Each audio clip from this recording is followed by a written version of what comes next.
ಇದು ನಾನು ಇಲ್ಲಿ ಹೇಳುವಂಥದ್ದು ನಮ್ಮೆಲ್ಲರಿಗೂ ಗೊತ್ತಿದೆ. ಇವತ್ತು ಬೆಂಗಳೂರು ಅಂದರೆ ಒಂದು ಕಡೆ ಗ್ಲೋಬಲ್ನ IT ಸೆಕ್ಟರ್ಗೆ ಪ್ಲಸ್ಸು ಸ್ಟಾರ್ಟಪ್ ಕಂಪ್ನೀಸ್ಗಳಿಗೆ ಇದು ಒಂದು ರೀತಿ ಎಲ್ಲರೂ ಕೂಡ ಬೆಂಗಳೂರು ನಗರವನ್ನು ಆಯ್ಕೆ ಮಾಡ್ಕೊಂಡು ಬಂದು ಕೂತಿರ್ತಕ್ಕಂಥವ್ರು ಈ ಕಂಪ್ನಿಗಳು.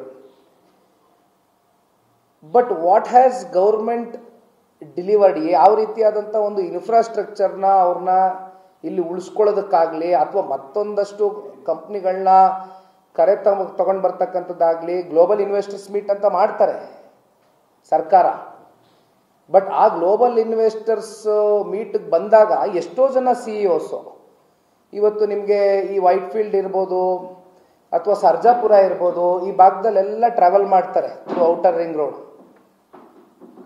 ಬಟ್ ಅವರು ಟ್ರಾವೆಲ್ ಆದಂಥ ಸಂದರ್ಭದಲ್ಲಿ ಗ್ಲೋಬಲ್ ಇನ್ವೆಸ್ಟರ್ಸ್ ಬಂದು ಇಲ್ಲಿ ಕಂಪ್ನಿಗಳನ್ನ ಬೇಸ್ ಮಾಡಬೇಕು ಅನ್ನೋದಾದರೆ ನಮ್ಮ ಸರ್ಕಾರದ ಕಡೆಯಿಂದ ಯಾವ ರೀತಿಯಾದಂಥ ಇನ್ಫ್ರಾಸ್ಟ್ರಕ್ಚರ್ಗಳು, ಯಾವ ರೀತಿಯಾದಂಥ ರಸ್ತೆಗಳು, ಬೇಸಿಕ್ ಫೆಸಿಲಿಟೀಸ್ ನಾವು ಹೇಳ್ತಾ ಇರೋದು ಅದು ಕೂಡ ನಾವು ಬೆಂಗಳೂರು ನಗರದಲ್ಲಿ ಕೊಡ್ಲಿಕ್ಕೆ ಆಗ್ತಾ ಇಲ್ಲ.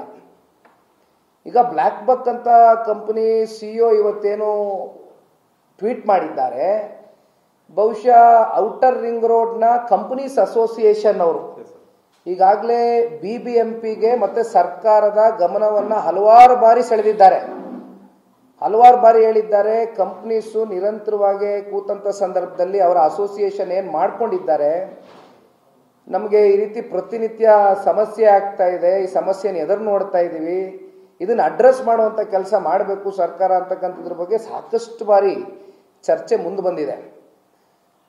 ಆದರೆ ಇಲ್ಲಿವರೆಗೂ ಕೂಡ ಕನಿಷ್ಠ ಪಕ್ಷ ಒಂದು ಗುಂಡಿಯನ್ನು ಮುಚ್ಚತಕ್ಕಂಥ ಕೆಲಸನೂ ಕೂಡ ಸರ್ಕಾರದ ಕಡೆಯಿಂದ ಆಗಿಲ್ಲ. I think from past 3 years 3 ವರ್ಷದಿಂದ ಐ ಥಿಂಕ್ ಒಮ್ಮೆ BBMP ಕಡೆಯಿಂದ ಒಂದು 7 ಕೋಟಿ ರೂಪಾಯಿ ಅಷ್ಟೇನೋ ಹಣ ಹೂಡಿಕೆ ಮಾಡಿದ್ರು ಅಂತ ಕೇಳಿದೆ ಪಾಟ್ ಹೋಲ್ಸ್ನ ಕವರಪ್ ಮಾಡೋದಕ್ಕೆ. ಮತ್ತೆ 12.5 ಕೋಟಿ ಅಂತ ನೋಡಿದ್ದೇನೆ ಮುಂದಿನ ವರ್ಷ.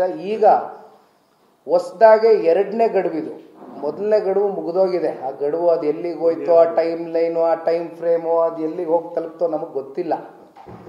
ಈಗ ಇದು 3ನೇ ಗಡುವು 1100 ಕೋಟಿ ರೂಪಾಯಿಯಷ್ಟು ಫಂಡ್ ಅಲೋಕೇಶನ್ನ ಮಾಡ್ತೇವೆ ಅಂತಕ್ಕಂಥದ್ದನ್ನ ಈಗ ಹೊಸದಾಗಿ ರಾಜ್ಯ ಸರ್ಕಾರ ಮಾನ್ಯ ಗೌರವಾನ್ವಿತ ಉಪಮುಖ್ಯಮಂತ್ರಿಗಳ ನೇತೃತ್ವದಲ್ಲಿ ಅವರೇ ಬೆಂಗಳೂರಿನ ಉಸ್ತುವಾರಿ ಸಚಿವರಿದ್ದಾರೆ, ಅವರು ಹೇಳ್ಕೊಂಡಿದ್ದಾರೆ.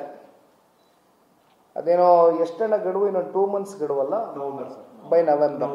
ಸೊ ಸೆಪ್ಟೆಂಬರ್, ಅಕ್ಟೋಬರ್, ನವೆಂಬರ್, ಇನ್ನೊಂದು 2 ತಿಂಗಳಲ್ಲಿ ಇದೆಲ್ಲ ಪಾಟ್ ಹೋಲ್ಸ್ಗಳನ್ನೆಲ್ಲ ಅಡ್ರೆಸ್ ಮಾಡ್ತೀವಿ. ಪ್ಲಸ್ ಒಂದಷ್ಟು ವೈಟ್ ಟ್ಯಾಪಿಂಗು, ರಸ್ತೆಗಳಿಗೆ ಇವೆಲ್ಲ ಕೂಡ ನಾವು ದುಡ್ಡನ್ನು ಕೊಡ್ತೇವೆ, ಫಂಡ್ ಅಲೋಕೇಶನ್ ಮಾಡ್ತೇವೆ ಅಂತ ಹೇಳಿದ್ದಾರೆ. ಬಟ್ ಅಗೇನು ಒಂದು ನಿನ್ನೆ ದಿನ ಕೂಡ ಒಂದು ನ್ಯಾಷನಲ್ ಮೀಡಿಯಾನಲ್ಲಿ ಯಾರೋ ಮಾನ್ಯ ಉಪಮುಖ್ಯಮಂತ್ರಿಗಳಿಗೆ ಜಸ್ಟ್ ಒಂದು ಗಾಡೀಲಿ ಹೋಗ್ಬೇಕಾದ್ರೆ ಒಂದು ಸಣ್ಣ ಇಂಟರ್ವ್ಯೂ ಮಾಡ್ತಾರೆ, ನಾನು ಕೂಡ ನೋಡಿದೆ. ಉಪಮುಖ್ಯಮಂತ್ರಿಗಳು ಹೇಳ್ತಾರೆ, ಪಾಪ ಯಾರೋ ಅಸಹಾಯಕರಾಗಿ ಕಂಪ್ನಿಗಳು ಅವರ ಅಸಹಾಯಕತೆಯನ್ನು ವ್ಯಕ್ತಪಡಿಸ್ಕೊಂಡಾಗ ನಾ ಬೇರೆ ಕಡೆ ಬೇಸೌಟ್ ಮಾಡ್ತೀನಿ ಅಂತ ಹೇಳಿದಾಗ ನೀವು ಒಂದು ಸರ್ಕಾರದಲ್ಲಿ ಒಂದು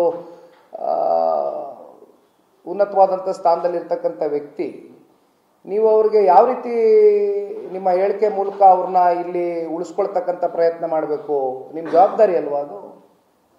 ಆದರೆ ಉಪಮುಖ್ಯಮಂತ್ರಿಗಳು ಏನು ಹೇಳ್ತಾರೆ, you cannot blackmail me, you cannot blackmail the government. If you want to go you can walk out from here. ಈ ಹೇಳಿಕೆ ಉಪಮುಖ್ಯಮಂತ್ರಿಗಳು ಕೊಡ್ತಾರೆ.